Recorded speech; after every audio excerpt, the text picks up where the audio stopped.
Welcome back to our videos exploring the support for moving averages from our new software release, fxRulesEngine, the software that allows Forex traders to automate their trading plans. Moving averages are still very popular in terms of making trading decisions. Firstly, and today, going to have a look at how to compare the market price with a moving average calculation.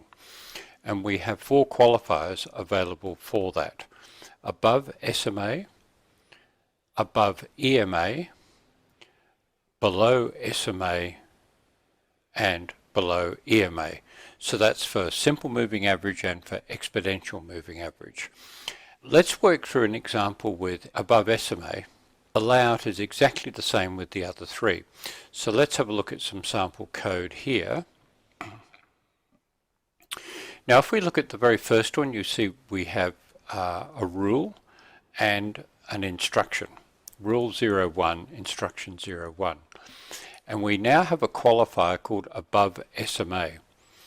This is true if the market price is above the SMA calculation. And in this particular instance, it's for 20 periods. And that's all we're saying. Now, if we don't supply any more information, it assumes the time frame of this fxRulesEngine. Now, most people install fxRulesEngine on a 1-minute or a 5-minute time frame. So this will return true if the price is above the 20 period SMA for 1 minute or for 5 minutes. And in which case, if that's true, it will open a buy order, which is the command just below in the first instruction. For the next example, rule 2, we'll see it's been extended this time, and we use an ampersand, this symbol here, and we add to it the minutes of the time frame. So in this case, we're using 240 minutes, which is 4 hours. Now, sometimes though, you don't want to use the current price, the current situation. You'd prefer to look at a past period. And to do that, we add a third component information, that is using another ampersand, which we've done here in rule 3. That's this here. And we nominate a shift.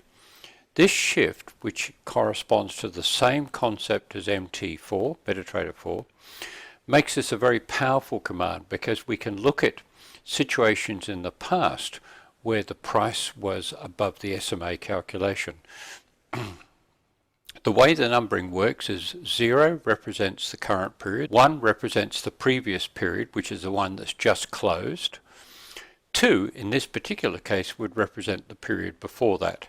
So they're the 3 potential combinations. Let's just look back at the chart to see what we're dealing with here.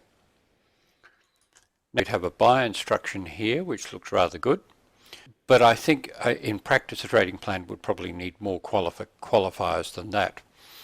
Okay, so thank you very much for your time. What we'll look at next is how to apply that knowledge to have a look at what's quite a famous strategy called the 3 little pigs. Thank you again.